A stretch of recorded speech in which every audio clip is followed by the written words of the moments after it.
கர்த்தருடைய பரிசுத்த நாமத்திற்கு ஸ்தோத்திரம். இந்த வாய்ப்புக்காக நான் கர்த்தரை துதிக்கிறேன். மத்தேயு 27 அதிகாரம் 41 42 யாராவது வாசிக்கலாம்.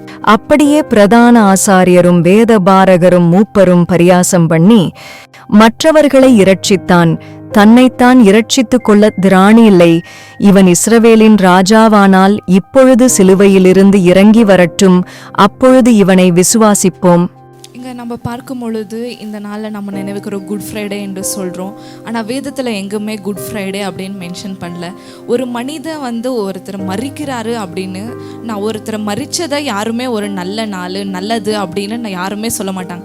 ஆனால் இன்றைக்கு நம்ம ஆண்டவராக இயேசு கிறிஸ்து நமக்காக அன்றைக்கு கல்வாரி சிலுவையில் மறித்ததை நம்ம சந்தோஷமாய் நம்ம இந்த நாளில் நம்ம இந்த இடத்துல நம்ம ஜெபிக்கிறோம், அவரை ஆராதிக்கிறோம், இயேசுவோட நாமத்தை உயர்த்துறோம். எதுக்காக நம்ம எவ்வளோ பாவிகளாக இருந்த பொழுதும் அவர் நமக்காக மரித்தார்.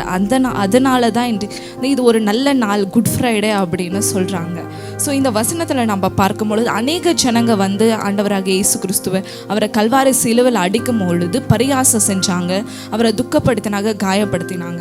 ஆனால் இந்த இடத்துல சொல்லப்பட்டிருக்கு, so also the chief priest with the scribes and elders mocked him saying, he saved others, he cannot save himself. இங்கே பார்க்கும்போது பிரதான ஆசாரியர், வேத பாரகர்கள், மூப்பர்கள் எல்லாம் அவரை பரிகாசம் செய்கிறாங்க. இவங்கெல்லாம் யார் அப்படின்னு சொல்லி நம்ம பார்க்கும் பொழுது சிங்காசனத்தில், மோசேயின் சிங்காசனத்தில் உட்கார்ந்து கொண்டு மோசேயின் பிரமாணங்களை ஜனங்களுக்கு போதிக்கிறாங்க. அவங்க ஏசப்பாவை பரியாசம் செய்கிறாங்க.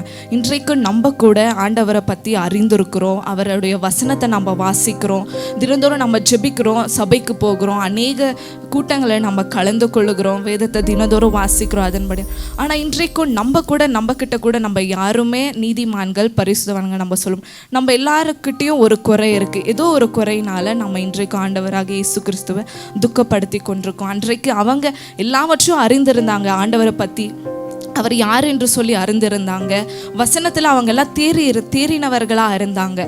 ஆனாலும் அவங்க ஆண்டவராக இயேசு கிறிஸ்துவை பரியாசம் பண்ணுறாங்க அந்த இடத்துல அப்படின்னு சொல்லி நம்ம பார்க்குறோம் இந்த வசனத்தில். இன்றைக்கு நம்ம கூட நம்மளுடைய செயல்களினால, நம்மளோட வார்த்தையினால மற்றவங்களை போய் அவங்களோட துக்கப்படுத்துகிற அந்த காரியத்தினால ஆண்டவராக இயேசு கிறிஸ்து இன்றைக்கு நம்மளை பார்த்து இன்றைக்கு நம்ம கூட நம்மளுடைய அநேக செயல்களால் அவரை துக்கப்படுத்தி இருக்கலாம். ஆனால் இன்றைக்கு நம்ம ஒப்பு கொடுக்கலாம், ஆண்டவராக இயேசப்பா நான் தினதோறும் ஜெபிக்கிற, வேதத்தை வாசிக்கிற, அது உண்மைதான்.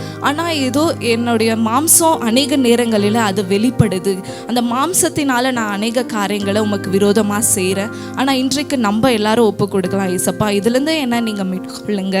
அன்றைக்கு நீங்கள் எனக்காக கல்வாரி சிலுவையில் மறிச்சிங்க, அந்த இரத்தத்தினால என்னை தொடர்ந்து கழுவி பரிசுத்த ஆவியானவருடைய பலத்தினால என்னை தொடர்ந்து உமக்காக வாழ உதவி செய்யும். நம்ம தினந்தோறும் ஆவியானவரை தேடும் பொழுது கர்த்தர் நம்மளை அவருக்காக வாழ நம்மளை பலப்படுத்துவார்.